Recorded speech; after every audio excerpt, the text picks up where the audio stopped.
तो morning classes में हम लोग क्या देखे थे बेटे, टेम्परेचर का मेजरमेंट, राइट। उसके बाद थर्मल एक्सपेंशन भी हम लोग पढ़े थे।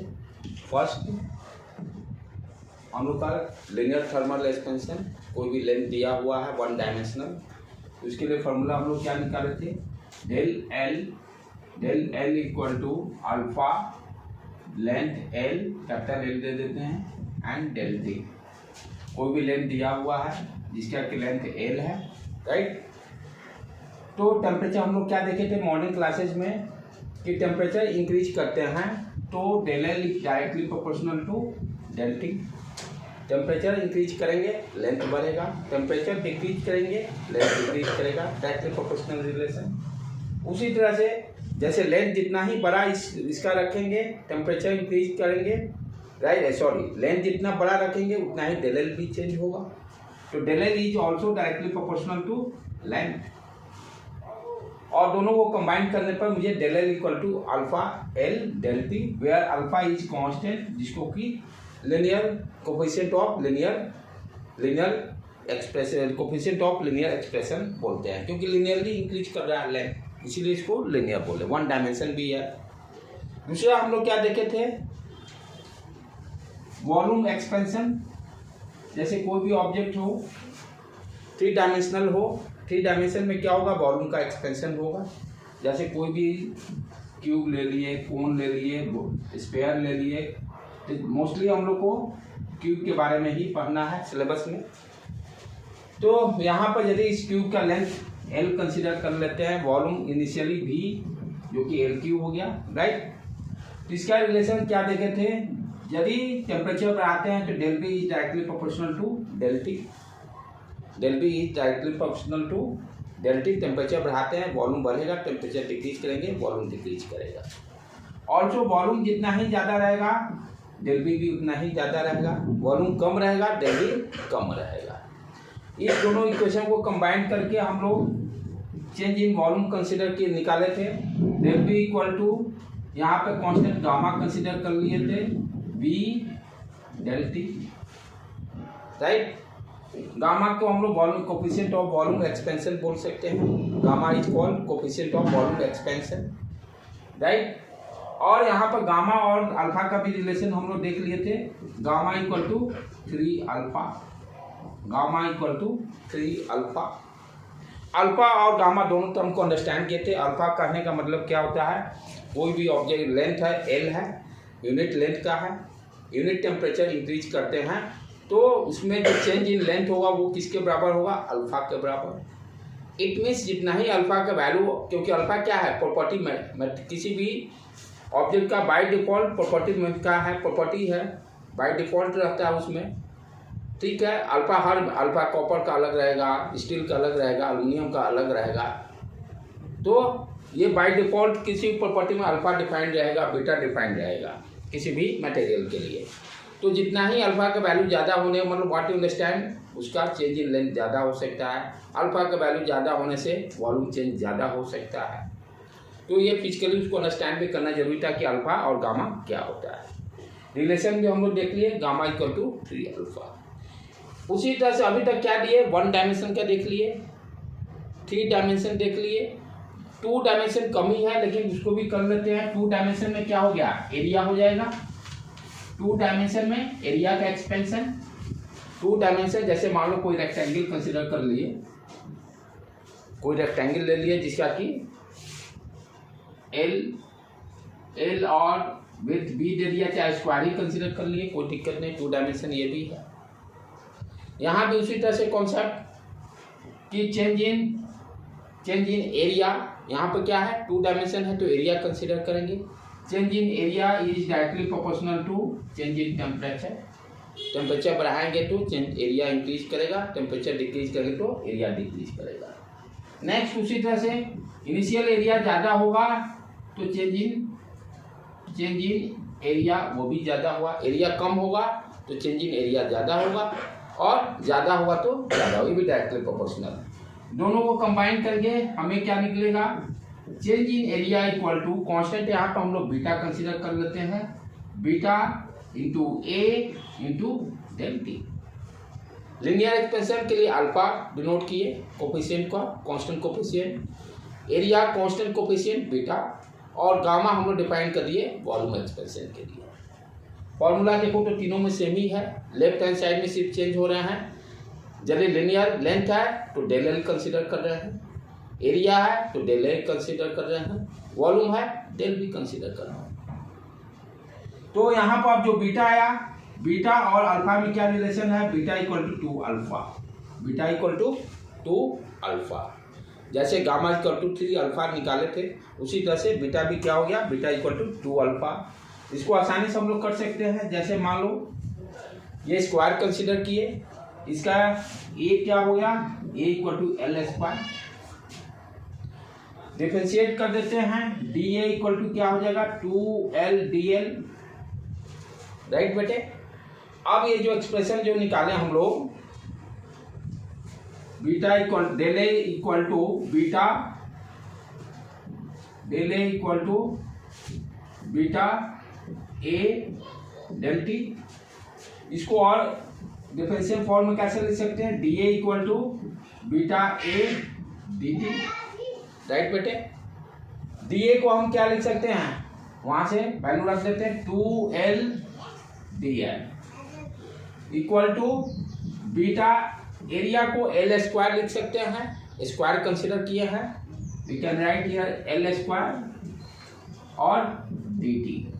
यहाँ से देखो एक एल उड़ गया और सारे टर्म को एल और डी टी को इधर लेके आ जाते हैं, 2dl upon L D T equal to beta, और ये क्या हो गया अल्फा। तो we can say beta equal to 2 alpha, beta equal to 2 alpha. इसलिए कहा कराया जाता है डेरिवेशन कि भुला गए तो कैसे, कॉन्सेप्ट फिजिक्स में जेई के लिए तो बड़ी इंपॉर्टेंट है कि जब तक आपको डेरिवेशन नहीं पक्का रहेगा तो आप प्रॉब्लम सॉल्व भी नहीं कर सकते हैं। नीट वाले के लिए क्षम है। अब जैसे इन लोग को 1 महीना बच गया है तो इन लोग को ज़्यादा उस पर अब नहीं जाना, फॉर्मूला पे खटाखट याद रखना है। लेकिन आप लोग के लिए जेई वाले के लिए कोई उपाय नहीं, फॉर्मूला याद तो हो जा रहा है पर भूल भी रहे, कोई दिक्कत नहीं। एवरीडे काम करना महीना का, भूल रहे लिखो फिर देखो, कोई दिक्कत, उससे टेंशन नहीं लेने का। फॉर्मूला आप बोल रहे हो, do not take tension, everyday revision. 1 month जो है नीट के प्रिपरेशन में भूल रहे कोई बात नहीं। सुबह क्या, जैसे आज जो इलेक्ट्रोस्टैटिक किए मॉर्निंग में, ठीक है, फिर दोबारा पढ़ने से पहले उसको रिवाइज करके देखिए कहाँ कहाँ भूल रहा है, उसको चॉकआउट करने का, गोल मारने का, यहाँ भूल रहा है, ठीक है, फिर देख कर फिर उसको लिख लेने का। टेंशन उसका नहीं लो कि भूल रहा है, वो क्या होगा 10-15 दिन कंटिन्यू यही काम करोगे ना तो वो सब पक्का हो जाएगा। उसकी टेंशन मत लो, वो मेरे तरफ से निश्चिंत हो। देखना 20 डेज के बाद तुम अपने आप को सारा परफेक्ट हो गया। तो एवरी डे 2 आवर्स के बदले आप 3 आवर्स उसको कर दो टाइम, क्या आप मेन फोकस क्या क्या देखना है, रिविजन। जितना आपके नेट के लिए फॉर्मूला जिसके पास जितना स्ट्रॉन्ग रहेगा 70% क्वेश्चन उसी से बनना है, और एवरी डे रिविजन और वर्कशीट यही काम ही देना है। और लास्ट 10 दिन से पहले वो भी 20 से चालू कर दो, जितने क्वेश्चन बैंक है वो सारा कंप्लीट करने का, क्योंकि 30% क्वेश्चन आपके रिपीट होते हैं 2010 तक का। तो BYQ सारे हाँ, लेकिन एक बार उस टाइम पे बैठ के 3 आवर्स स्लॉट में कर, हाँ टाइमर लगा के करने का है, हाँ टाइमर लगा कर, और पैटर्न तो फिक्स हो गया। एग्जामिनेशन कौन सा सब्जेक्ट पहले टच करना है, ठीक है, बायो फिजिक्स केमिस्ट्री, हाँ वो पैटर्न हर एग्जाम में आप फिक्स रखो कि जिस दिन ये नीट का एग्जाम दोगे आपका दिमाग पहले से सेट है, तो मुझे ये कवर अप करना है, फिजिक्स पहले करना है कि बायो करना है कि केमिस्ट्री, ये पैटर्न फिक्स होना बहुत जरूरी है क्वालिफाई करने के लिए। और हर दिन एवरी डे यही रखो सिस्टम अपना। एग्जाम जितने एलएन वाला ले रहा है उसमें भी आपको बैठ के उसी सीक्वेंस में सॉल्व करने की कोशिश करना है, ठीक है बेटे। तो ये तो हो गया थर्मल एक्सपेंशन, हम लोग देख लिए, लिनियरली देख लिए, एरियल देख लिए, और वॉल्यूम एक्सपेंशन तीनों देख लिए। इसमें एक क्वेश्चन जो रिपीट होता है, बहुत साधारण क्वेश्चन है जो कि नेट के लिए रिपीट होता है, write down. For an ideal gas, पहले भी हम लोग के टाइम में भी ये जेई में ये क्वेश्चन रिपीट हुआ था, जिस साल मुझे याद आ रहा कि ये क्वेश्चन रिपीट हम लोग समय भी आया था। For an ideal gas find the value of, for an ideal gas find the value of gamma at constant pressure, at constant pressure विक दिया हुआ है A equal to 1/PV, B 1/V, C 1/T, D 1/P। Question clear है? For an ideal gas, for an ideal gas, for an ideal gas find the value of gamma. हमें gamma निकालना है, दिया हुआ प्रेशर कांस्टेंट है, निकालना gamma, pressure दिया हुआ है कांस्टेंट है। आइडियल गैस का मतलब क्या समझ गए आपका? आइडियल गैस का equation PV equal to nRT, PV equal to nRT, ठीक है बेटे। आइडियल गैस दिया हुआ है, आइडियल गैस का इसमें P कांस्टेंट रहता है, P कांस्टेंट है, टेम्परेचर चेंज करेंगे वॉल्यूम भी चेंज होगा, ठीक है। तो दिस इज ये आइडियल गैस का equation PV equal to nRT। Pressure को कांस्टेंट रखना है, प्रेशर को कांस्टेंट रखना है, टेम्परेचर को वैरी करना है। तो प्रेशर को यदि कांस्टेंट रखते हैं, टेम्परेचर वैरी करते हैं, तो वॉल्यूम भी चेंज होगा, del V equal to n तो चेंज होगा नहीं, नंबर ऑफ मोल्स है, आर भी कांस्टेंट है, वो भी कुछ नहीं चेंज हो सकता है, ये टेम्परेचर चेंज हो गया। अब क्या करेंगे, दोनों को ये इक्वेशन 1 मान लिए, ये इक्वेशन 2 मान लिए, डिवाइड कर दो 2/1, 2/1 कर दिए तो ये क्या आ गया PV, ये nRT, nr उड़ गया, यहाँ से P उड़ गया, ये P उड़ गया, फाइनली क्या आ गया मेरा, del V upon V equal to del T upon T। आप ध्यान से देखो बेटे, डेल T को इधर लेके आ जाओ लेफ्ट हैंड साइड, तो del V upon V into 1/डेल T, ये क्या हो गया गामा इक्वल टू 1/T। सी बेट, ये क्वेश्चन रिपीट होता है, आसान है, रिपीट होता है, पहले से ही क्वेश्चन आ रहे हैं। ये क्या हो गया, क्या दिया हुआ क्वेश्चन तो क्लियर है, आइडियल गैस दिया हुआ, आइडियल गैस प्रेशर कांस्टेंट रखना है, find the value of the gamma. तो आइडियल गैस का इक्वेशन क्या होता है, PV equal to nRT, pressure constant रखना है, ये वैल्यू चेंज नहीं करना है। चेंज तब क्या हो रहा है, टेम्परेचर, टेम्परेचर इंक्रीज करेंगे वॉल्यूम भी इंक्रीज करेगा। मान लेते हैं टेम्परेचर डेल T चेंज किए, उसके corresponding volume change del V आ गया। We can write ideal gas equation फिर P del V equal to nR del T। अब क्या किए, सेकेंड इक्वेशन डिवाइडेड बाई 1, तो डिवाइडेड बाई PV, इधर nRT, P उड़ गया, इधर से nR उड़ गया, ये इक्वेशन अपना आ गया, और डेल T को इधर लाए, ये गामा दे दिया। तो ये क्वेश्चंस नेट के लिए कॉमन क्वेश्चन है, डिप्टेशन के लिए। एक क्वेश्चन जो कि पहले से आप लोग पढ़ते आते हो, वाटर वाला नॉलेज है, इसको कर लो पहले, तब उसका ग्राफ बता देते हैं कि ग्राफ दैट इज इम्पोर्टेंट।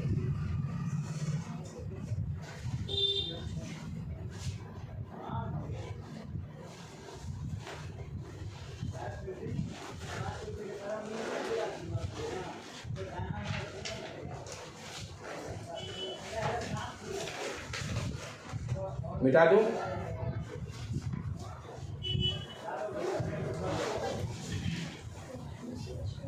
जिसका छूट जाएगा उसको जाकर घर से देख के अपना लिख लेगा, अब तो वो टेंशन भी नहीं रहा, छूटा है तो क्या करना है, और जाके इसको घर पे दोबारा रिवाइज देखकर सारे कॉन्सेप्ट को एक बार दोबारा प्रैक्टिस करना, एवरी डे वो मस्ट है बेटे, वो जरूर कीजिए आप लोग। नेक्स्ट क्वेश्चन क्या है, एनॉमलस बिहेवियर। एनॉमलस मीन्स आप अपने रूटीन से कुछ एक्स्ट्रा बिहेवियर काम करने लगे। मान लो किसी दिन आप 6 घंटा सोते हो, 8 घंटा सोते हो, और मान लो एग्जाम खत्म हो गया 14 घंटा सोने लगो, एनॉमलस बिहेवियर, राइट। मान लो आप किसी दिन 3 रोटी खाते हो, किसी दिन फेवरेट चीज बन गया तो 8 रोटी आपने खा लिया, अनएक्सपेक्टेड, राइट। दोस्त की पार्टी है, चलो मौज मस्ती करना है, केक की कोल्ड ड्रिंक जो पीते थे छोटा 250 ml 4 लीटर पी गया, ये भी एनॉमलस बिहेवियर हो गया, ठीक है। गोलगप्पा खाना है 10, खाए 30-40। जनरली बच्चे, मेरे भी बच्चे सब मैरिज में जाते हैं तो पहले अटैक गोलगप्पा पर, उतना सोच भी कहेंगे, पूछूंगा कितने गोलगप्पा खाए तो कहीं कम से कम याद तो आ नहीं रहा है, 30-35 तो जरूर खाए होंगे। तो भी एनॉर्मस बिहेवियर हो गया। तो सेम उसी तरह से जो आपके लाइफ से, जो रूटीन से, जो एक्स्ट्रा कुछ काम एकाएक ऐसा काम करने लगे सब कुछ सोचे कि ये नहीं हो सकता। अब स्टडी है, जैसे एग्जामिनेशन है, नॉर्मल 10 आवर्स 12 आवर्स स्टडी होती है, आप 16 से 17 घंटा स्टडी करने लगो, एनॉर्मस बिहेवियर है भाई, कितना कम सोता होगा वो। उसी तरह से वाटर का अपना बिहेवियर है। लिक्विड में जितने लिक्विड हैं, लिक्विड जितने भी हैं, थोड़ा सा वाटर की प्रॉपर्टी डिफरेंट है। इसका ग्राफ इंपॉर्टेंट है, इसको अंडरस्टैंड करना जरूरी है। जैसे मान लेते हैं वॉल्यूम है और ये टेम्परेचर ले लिए, टेम्परेचर ले लिए, कोई भी लिक्विड है वाटर को छोड़कर यदि हम टेम्परेचर इंक्रीज करते हैं तो सबका वॉल्यूम इंक्रीज करता है, टेम्परेचर डिक्रीज करेंगे सबका वॉल्यूम डिक्रीज करता है। Any liquid except water, except water, ठीक है। तो एट दी 4 डिग्री सी पे सारा राम कहानी चालू हो जा रहा है। जो मैजिक होगा एट दी 4 डिग्री सी पर, मैजिक जो हो रहा है वाटर के लिए एट 4 डिग्री सी। यहाँ पर टेम्परेचर डिक्रीज कर रहे थे, वॉल्यूम डिक्रीज कर रहा था। जो लिक्विड की प्रॉपर्टी शो किया up to 4 degree C, up to 4 degree C तक सेम प्रॉपर्टी लिक्विड का जो है वही शो किया। लेकिन बिलो 4 डिग्री सी क्या हो रहा है कि वॉल्यूम वाटर का इंक्रीज कर गया, जो कि एनॉर्मस बिहेवियर है। इसको डिक्रीज करना चाहता है, दूसरा लिक्विड रहता है तो क्या करता है, इस तरह से डिक्रीज होता है वॉल्यूम। लेकिन वाटर के केस में क्या हो रहा है, 0 से 4 डिग्री सी के बीच में वॉल्यूम इंक्रीज कर रहा है, that is enormous behaviour, right. Density का ग्राफ एनसीईआरटी में दिया हुआ, इस तरह से प्लॉट के दिया हुआ। Volume is equal to mass upon density, तो वॉल्यूम का उल्टा होगा डेंसिटी का ग्राफ, क्योंकि V inversely proportional to D है। तो इसी प्रॉपर्टी के कारण ठंडे कोल्ड एरिया में क्या होते हैं, श्रीनगर में जैसे बर्फ पड़ता है तो वहाँ पर जो पानी का वाटर सप्लाई जो पाइप रहता है, ये देखो कोई भी लिक्विड है वाटर को भूल जाओ, टेम्परेचर डिक्रीज कर रहा है वॉल्यूम डिक्रीज करेगा, ये डॉटेड लाइन से जैसा दिया हो उसका से आएगा। वाटर के केस में क्या हो रहा है, डॉटेड लाइन कोई भी लिक्विड है, लिक्विड का कोई भी रहता है तो प्रॉपर्टी शो करेगा ना, टेम्परेचर डिक्रीज कर रहा है तो इसी तरह से डिक्रीज करेगा, इंक्रीज करेगा तो वॉल्यूम इंक्रीज करेगा। लेकिन वाटर के केस में क्या हो रहा है कि जैसे ही 4 डिग्री से टेम्परेचर पहुंच रहा है, यहाँ तक वो प्रॉपर्टी शो कर रहा है लिक्विड जैसा ही, जैसे अदर लिक्विड्स हो वाटर के अलावा। लेकिन बिलो दी 4 डिग्री से वाटर के केस में क्या हो रहा है, वॉल्यूम इंक्रीज करने लग रहा है, जो कि एक्चुअल में डिक्रीज होना चाहिए था। एक्चुअल में पाथ ये होना चाहिए था, पाथ हो रहा है ये, यानी 0 से 4 डिग्री के बीच में वाटर का क्या हो रहा है, वॉल्यूम इंक्रीज कर रहा है। अब इसका देखो फायदा नुकसान क्या है वो समझना जरूरी है। फायदा भी है बहुत, नहीं तो सारे मछली रानियाँ पानी में एक्वेटिक एनिमल मर भी जाते हैं, ये वाटर का ही नेचुरल बिहेवियर है। अब क्या है, किसी कोल्ड जैसे जम्मू से, किसी जम्मू में तो नहीं, श्रीनगर में बर्फबारी के समय वाटर सप्लाई का जो पाइप रहता है, पानी जा रहा है, ठीक है, सुनते हैं ठंड के दिन में जब बर्फ गिर रहा है तो पाइप फट गया।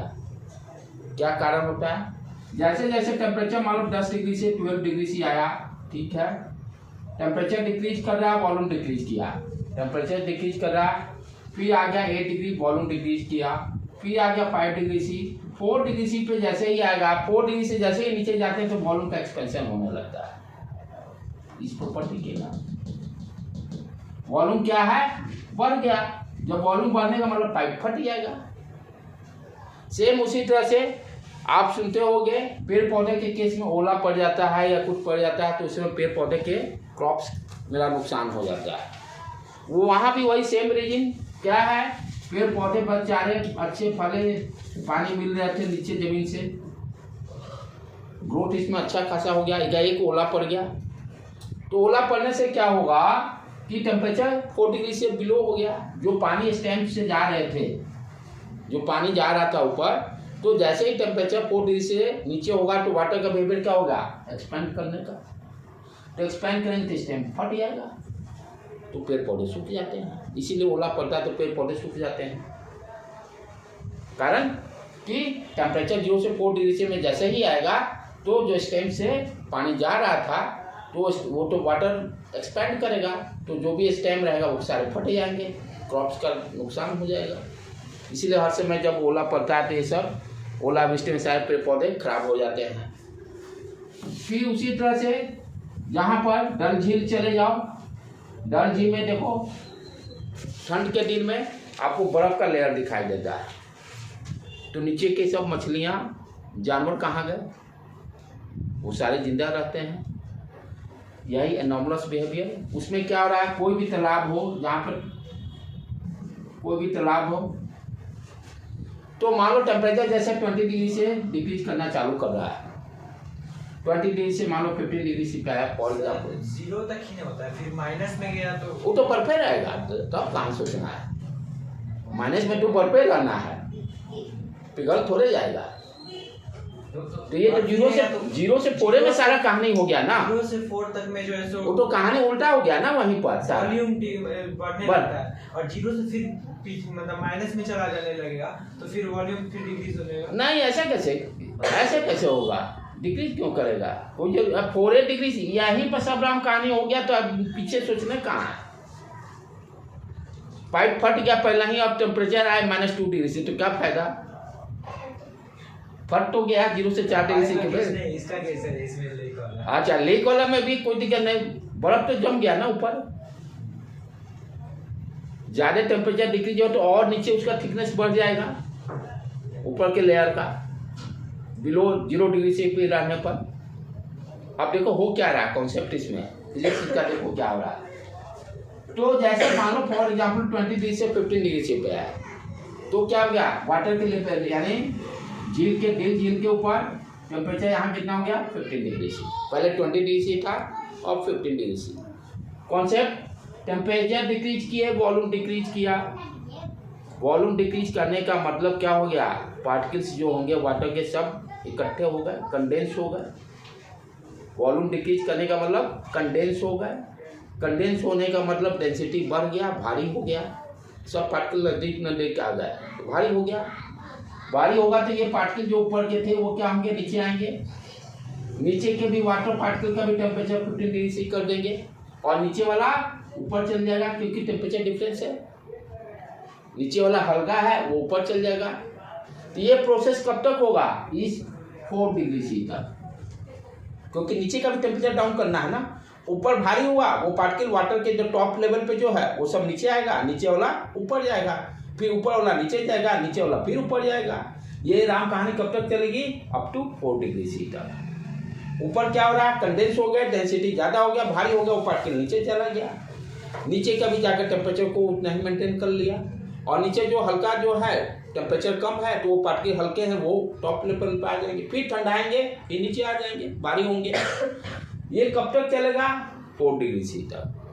जैसे ही 4 डिग्री से अब नीचे आएंगे, तब क्या होगा कि वाटर का प्रॉपर्टी डिफरेंट, वॉल्यूम इंक्रीज करने लगा। वॉल्यूम इंक्रीज करने का मतलब क्या हो गया कि डेंसिटी उसका कम हो गया, नीचे अब जाएगा ही नहीं। तो ऊपर ही सारे पार्टिकल रह गए, नीचे तो अब जा नहीं रहे हैं, बिलो 4 डिग्री सी। और जैसे ही 0 डिग्री सी पहुंचेगा, ये आइस में सारे कन्वर्ट हो जाएंगे, और नीचे पानी का जस का तस रह गया, क्योंकि नीचे का पार्टिकल ऊपर नहीं आ रहे हैं वाटर के। तो जो नीचे जो भी एक्वेटिक एनिमल्स हैं सारे सुरक्षित रह गए। तो यही कहानी होती है, राइट। तो ये वाटर के एनॉर्मस बिहेवियर के कारण ये 2-3 जो एग्जाम्पल देखे, ये सारी चीज़ें हैं। उसके बाद अब आ जाए अपने जेई और नीट के लिए इम्पोर्टेंट क्वेश्चन क्या रहेगा। ये सब तो चलो नॉलेज के लिए हो गया, चाहे हो सकता है कभी क्वेश्चन पूछ दे नीट में स्टेटमेंट टाइप से, वहाँ के लिए पॉसिबल है। अब जो थर्मल एक्सपेंशन हम लोग पढ़े, उस पर थोड़ा सा एप्लीकेशन पे ध्यान दें, उसके ओरिएंटेड क्वेश्चंस जो रहेंगे उस पर फोकस करेंगे। तो अब क्या है, जो थर्मल एक्सपेंशन हम लोग पढ़े, alpha beta gamma, linear expansion, volume expansion, areal expansion, अब उसका एप्लीकेशन क्या है, और वही एप्लीकेशन प्रॉब्लम्स बेस्ड बनेगा। जैसे पहले क्या करता है, एनसीईआरटी में भी दिया हुआ, बाईमेटालिक स्ट्रिप। बाईमेटालिक करना मतलब 2 डिफरेंट टाइप के मटेरियल ले रहा है। Bimetallic means what you understand, 2 different types के मटेरियल ले रहा है, और दोनों एक दूसरे से एकदम चिपके हुए हैं। एक दूसरे से चिपके हुए हैं। जैसे ये एक ले लिए, ये डिफरेंट हो गया, दोनों डिफरेंट हैं, इक्वल लेंथ हैं और चिपके हुए, दोनों एक दूसरे से अलग नहीं हो सकते टेम्परेचर वेरिएशन करने से। तो टू डिफरेंट टाइप के बाई मेटालिक जैसे स्ट्रिप ले लिए, दोनों का लेंथ सेम, दोनों का लेंथ सेम। एक मान लेते हैं, मान लो फॉर एग्जांपल कॉपर ले लिए, दूसरा एल्युमिनियम ले लिए, वो देख लेंगे किसका वैल्यू ज़्यादा है, तो उसके हिसाब से एक्सपेंशन होगा। ठीक है, अब क्या कर रहे हैं हम लोग कि टेम्परेचर इंक्रीज कर रहे हैं। यदि मान लो फॉर एग्जांपल अल्फा कॉपर का वैल्यू ज़्यादा है एल्युमिनियम से, लीनियर लेंथ लिए हुए हैं तो अल्फा लेंगे, वन डायमेंशनल है लेंथ, तो कांस्टेंट कौन सा एक्सपेंशन होगा, लीनियर एक्सपेंशन होगा, यानी लेंथ इंक्रीज करेगा। यहाँ ध्यान देने की बात क्या है कि यदि कॉपर का अल्फा ज़्यादा होने का मतलब टेम्परेचर यदि बढ़ाते हैं डेल्टी, ऊपर वाला स्ट्रिप का लेंथ बढ़ेगा ज़्यादा और एल्युमिनियम इसका लेंथ कम बढ़ेगा, तो शेप क्या होगा, इस तरह से कर्व टाइप से शेप बन जाता है। इस टाइप से स्ट्रिप हो गया, बीच से वो छूटेगा नहीं, जोड़ जो है फेविकोल का जोड़ है दोनों के बीच में, हम तो साथ नहीं छोड़ेंगे, मरना है तो साथ मरेंगे, जिएंगे तो साथ जिएंगे, वो वाला कहानी है। मूवी देखा है कुणाल इस तरह का कोई? ओके चलो, तो क्या हुआ यहाँ पर वही कहानी है। तो टेम्परेचर इंक्रीज करने से हमने अल्फा कॉपर का ज़्यादा लिया तो ऊपर वाला लेंथ एंड कर्व शेप बन गया।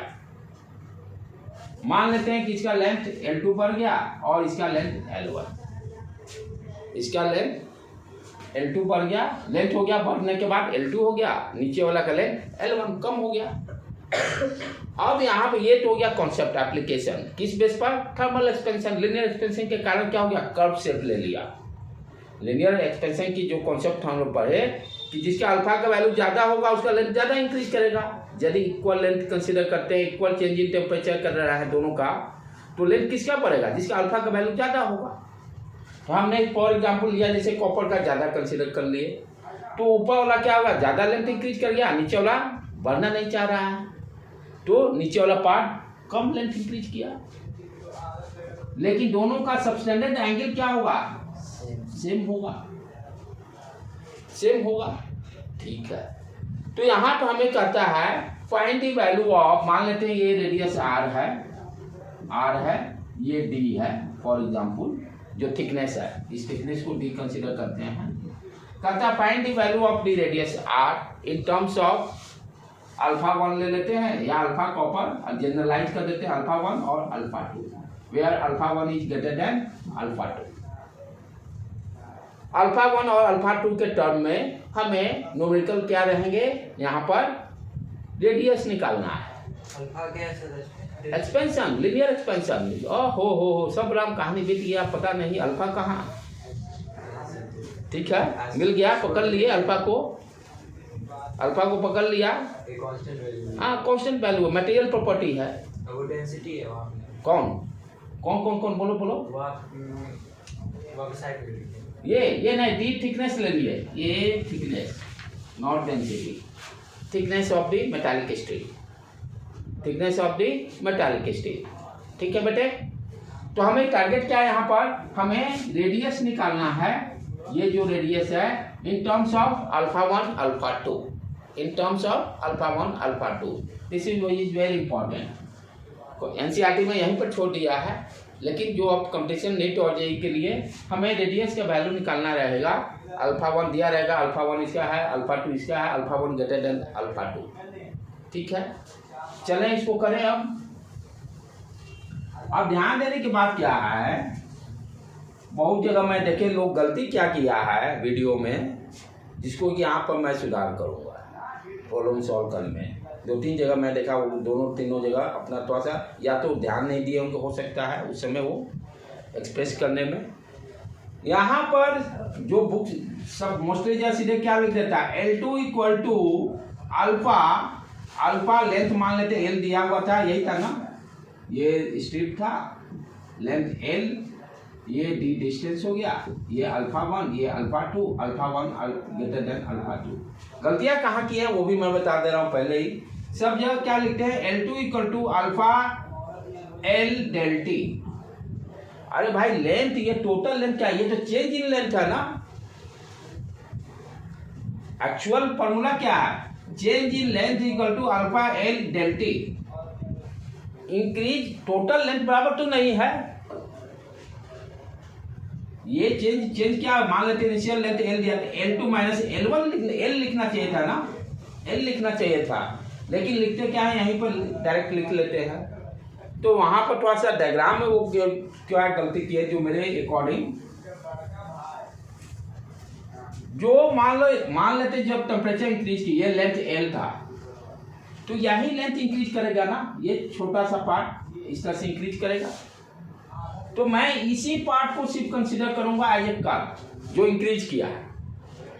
यानी ये मान लेते हैं ऊपर वाला का डेल 1 इंक्रीज किया और नीचे वाला का डेल 2, यानी ये जो इंक्रीज हम लेंथ, ये जो चेंज हुआ, जो लेंथ इंक्रीज कर रहा है स्ट्रिप का, ऊपर वाला का मान लेते हैं डेल 1 इंक्रीज किया, नीचे वाले का डेल 2, क्योंकि मेरा फॉर्मूला क्या दे रहा है, change in length equal to alpha L del T, ये फॉर्मूला है। तो पूरा लेंथ का नहीं, पूरा लेंथ दे देता नहीं, वो कौन सा पार्ट, सिर्फ जो इंक्रीज किया पार्ट। सर R2 क्यों लिखा है, R2 कहाँ है, ये R रेडियस R को अल्फा 1 अल्फा 2 के टर्म में रिप्रेजेंट करना है, रेडियस को अल्फा 1 अल्फा 2 के टर्म में रिप्रेजेंट करना है। तो ये क्या हो गया बेटे, ये जो कर्व पार्ट क्या हो गया, डेल 1 जो चेंज इन लेंथ हुआ, और नीचे वाला को डेल 2। अब इसको मैंने रेडियस R कंसीडर कर लिया, दोनों के लिए क्या होगा, थीटा से एंगुलर ठीक, और ये डी डिस्टेंस हो गया। अब फॉर्मूला को यूज कर लेते हैं, डेल L1 क्या हो गया मेरा, लेंथ ओरिजिनल लेंथ L है, अल्फा 1 लिनियर एक्सपेंशन दिया हुआ, इक्वल टेम्परेचर इंक्रीज कर रहे हैं del T, del L2 equal to L alpha 2 del T लिख सकते हैं।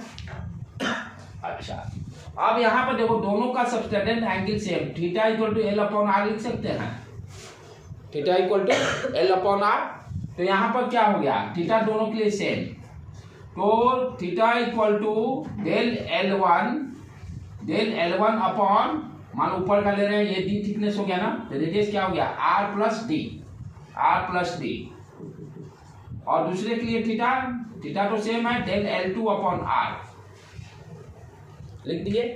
अब दोनों को इक्वेट कर देते हैं, तो ये क्या आ गया अपना, del L1 upon R plus D, del L2 upon R। Clear है सर, वहाँ पे थीटा इक्वल टू क्या लिखा है, theta equal to L upon R का अपॉन रेडियस, ठीक है बेटे। तो यहाँ पर डेल L ये एक आ गया मेरा टर्म। अब इसको यूज कर लेंगे इस इक्वेशन पर, del L1 equal to L alpha 1 del T del 2, इसको मिटा देता हूं मैं, दोनों को डिवाइड कर दो बेटे, जो ऊपर लिखे ना डेल L1 डिवाइड करने पे क्या आ गया, del L1 upon del 2 L alpha 1 del T divided by L alpha 2 del T. कोई दिक्कत, ओके है। अब यहाँ पर ये देखो L उड़ गया, डेल टी उड़ गया, और यहां से del L1 upon del L2 निकाल लो, ये क्या आ जाएगा, alpha plus D divided by R alpha 1 upon alpha 2। अब निकल गया रेडियस, क्रॉस मल्टीप्लाई कर दो, alpha plus D equal to R alpha 1 upon alpha 2, D को उधर भेज देते हैं, R इक्वल टू, अच्छा इधर भी अदर एक नहीं डी को कल इस आर को उधर भेजना पड़ेगा, क्योंकि आर कॉमन लेना पड़ेगा ना, तो डी इक्वल टू आर को उधर भेज के कॉमन ले लेते हैं, अल्फा 1 बाई अल्फा 2 माइनस 1, इसको डिवाइड कर देंगे, अल्फा आर को हम लोग अल्फा 1 अल्फा 2 के टर्म में निकाले। तो ये एक्सप्रेशन पूछता है, एक्सप्रेशन क्या आ गया मेरा, फाइनल ऑब्जेक्टिव बिट में दिया रहेगा, R equal to D upon alpha 1 divided by alpha 2 minus 1।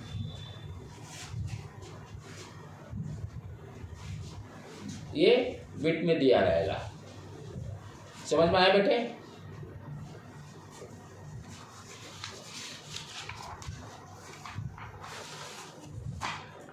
अभी थोड़ा वेट करके करते हैं आप।